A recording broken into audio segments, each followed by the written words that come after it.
Hi everybody, it's Dan and welcome to my new kitchen. Today I'm teaming up with a bunch of talented, amazing bakers to bring you an autumn-inspired stained glass cake. Cam and Teresa from Flour, Eggs and Yeast, Emily from British Girl Bakes, Becky over at 52 Baker, Cakes with Lorelei, and Robin from The Robin's Nest. I'll be sure to throw everyone's links down below in the description so you can check them out, stop over, see what kind of amazing creations they came up with, and I'll be sure to throw a link to this recipe so you can try and make your own autumn-inspired stained glass cake. Now I've already went ahead and made 4 layers of my vanilla cake, so we can just focus on the best part, the decorating, and then maybe slice into it and enjoy a delicious slice with a cup of coffee, who knows? But let's get started. So first up, we're gonna take our first layer of vanilla cake right on our cake turntable. And then we're gonna pipe on just a little bit of our chocolate buttercream frosting. Then we'll just smooth that over with a little spatula, offset if you have it. And then we just repeat. So we'll add our next layer of vanilla cake, followed up with some more chocolate buttercream frosting. Favorite frosting because not only is it chocolatey, but it's just so light and fluffy, and it has a nice subtle sweetness, so I always like to use this, especially with vanilla cakes. Now let's add our next layer of cake. Make sure they're even, well, as even as possible. And we'll add another layer of our chocolate buttercream frosting. I can't say that enough, it's so good.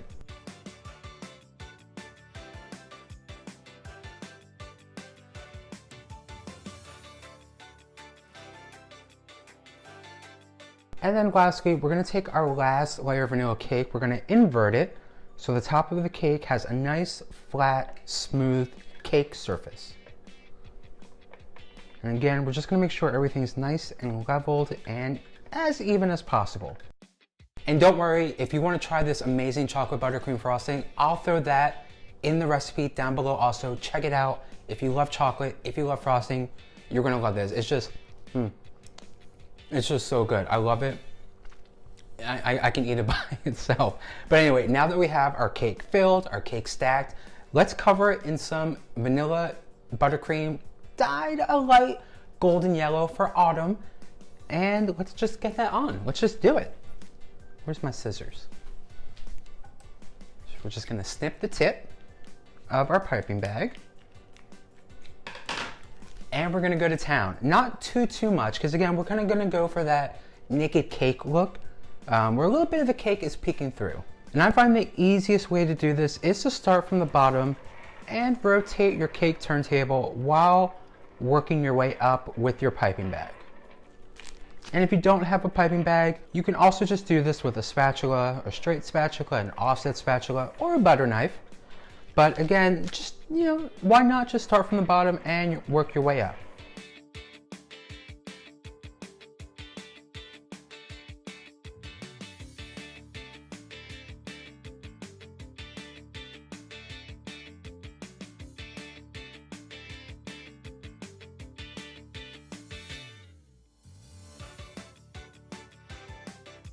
Now we're gonna go ahead and use our smoothing tool, and we're just gonna, again, same thing when you were piping on that frosting, just gently rotate your cake turntable and really just to let your cake turntable do all the work here. And try to cover up as many gaps as possible, but still keep it kind of naked.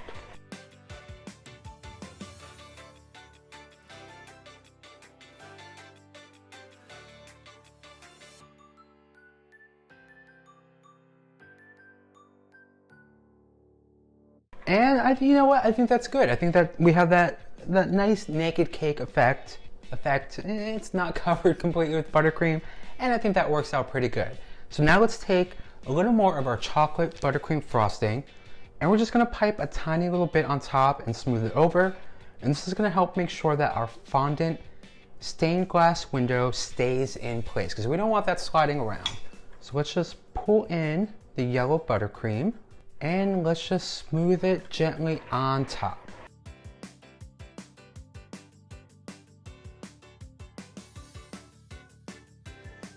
Now we're gonna take our fondant cake topper, and I just cut a circle out to really just match the size of my cake, which I'm using 6-inch rounds.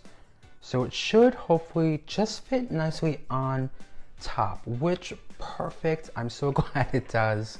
This way our royal icing or our piping gel doesn't scoot away too much. Now it's time to etch out the design that we want to do on top of our cake, which perfect tool for this, especially when working with fondant, is going to be these edible food writers if you're going to be eating the fondant. If not, I would still use these. This way you don't mix up your markers. And I think they're great. You can get them at Michael's or your local craft store. And it really just helps kind of guide you when you're using piping gel or royal icing, or if you even want to decorate with a tiny little line of buttercream. I think they're great. I like to keep a stack down in my pantry with all my baking stuff. So let's try to do something fall inspired. So let's try to draw a pumpkin. I'm not the best artist, but you know, I think we can give it a go. Oh, don't press too hard because you will go through the fondant and we definitely don't want that. Oh, you know what? This is going to be a big pumpkin. A lot bigger than I thought it would be.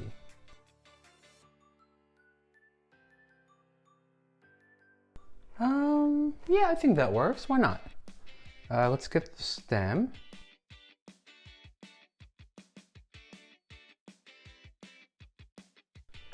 And do we need a leaf? Yeah, why not? Let's get a leaf. Maybe. You know what? I like it. I like it. We're gonna keep it. So let's do a little border here. And we're just gonna trace the outline of our circle. Don't worry about it being too perfect or not perfect at all. Because again, as you're piping with your royal icing, you can always just clean it up a little bit. I'm so bad at drawing circles. Oh no. Okay. We're gonna do it. We're gonna finish the circle. And then maybe try to do another one. I don't know. We'll see. Come on. Oh no. You know what? It's not the best, but we tried. That's okay. Maybe we'll just stick. No, let's do two. Let's do two. So let's just gently make our way with our marker. Okay, that works. It's a little off-centered, but maybe we can try to fix it. I don't know. You know what? No, that's fine. That's fine. That'll leave some space. We're gonna use some fake flowers and we'll pretty it up. That's what we'll do.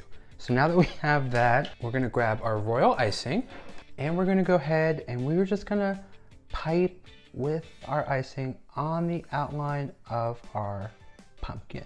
Oh, I messed that up a little bit, but that's okay. You want to make sure too, when you're using your royal icing, you're using a stiff icing because you don't want it to just flood all over the top of the cake. Actually, you know what? That works. That works. We're gonna be able to do this. So let's start. We're just gonna gently squeeze our piping bag as we are tracing with our royal icing.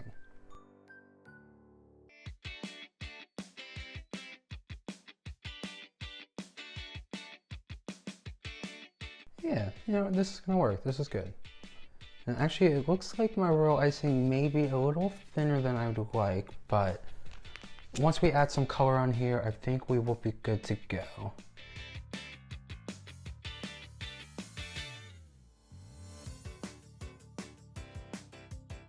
Yeah, that works. That's a pumpkin. Yeah, why not? Now comes the circle part. Yay. So I'm gonna try to gently do this here.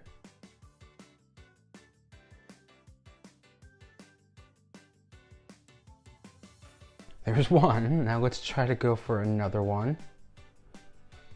Oh. Come on, you can do it. Oh, okay. You know what? We're gonna fix that. No worries.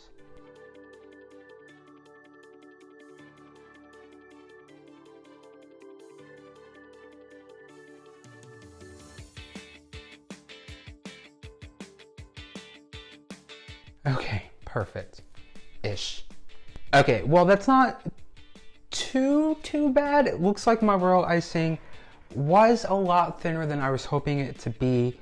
I should have definitely went for a thicker royal icing, but I think we're still gonna make it work. We're gonna pretty it up with some colorful piping gel, some fake flowers, and you know, I think we're gonna do good here. So let's, I'm gonna put this down and we're gonna get our piping gel and let's go in and color in our pumpkin.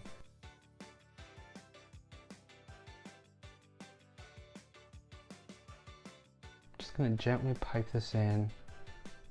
Don't worry about filling in all the gas because we can always go in with a toothpick or a cake tester and spread it around. Which, ooh, don't do that. Which I think that's what we're gonna do here, especially with the royal icing being a lot thinner than I was hoping it would be. Now let's go in, and I'm gonna just use a butter knife, and I'm kind of gonna guide the piping gel where I want it to sit.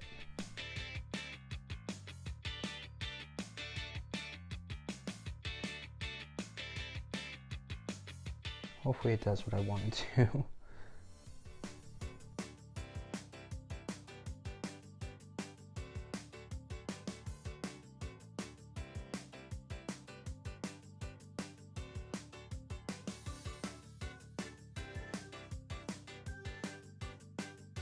Let's try to cover up as much as possible.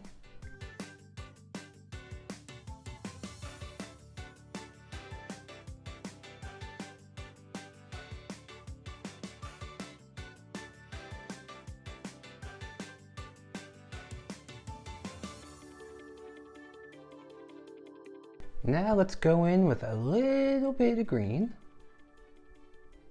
Same thing here, don't worry about filling it all in at once because you can kind of just scoot it about.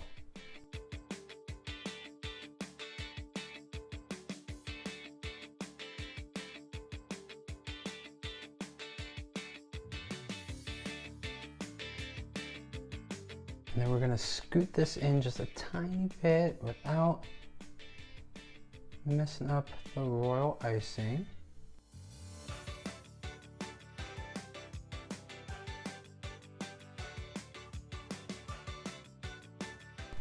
And for our messy circles, let's just go back in with a little more piping gel and try to pipe just a thin circle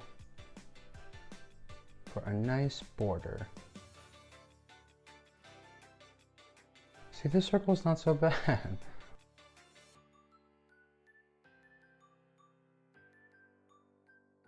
Now we're gonna go ahead and we're gonna pretty out the stained glass pumpkin with some non-edible, well, non-edible because they're fake, but some fake flowers to really just spruce it up a little bit. And you know what?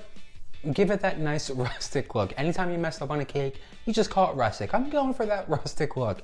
This is gonna be rustic autumn, and it's gonna be perfect. I know the cake tastes delicious, and that's all that really matters. I'm just gonna, hopefully this should punch through the fondant because it hasn't hardened yet. Yeah, there we go. See, it's working. See, there we go. Already looking nice and rustic. So I think it's gonna work. We're just gonna dial it up a little bit. So let's grab some more flowers and we'll pop some along the base of the cake. Perfect. See, already looking pretty and rustic. Maybe we'll add some sunflowers.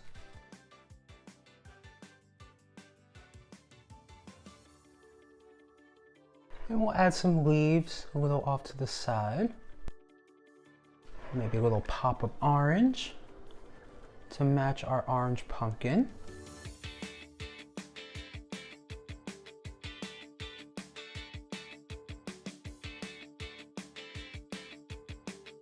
Really go for that nice rustic look.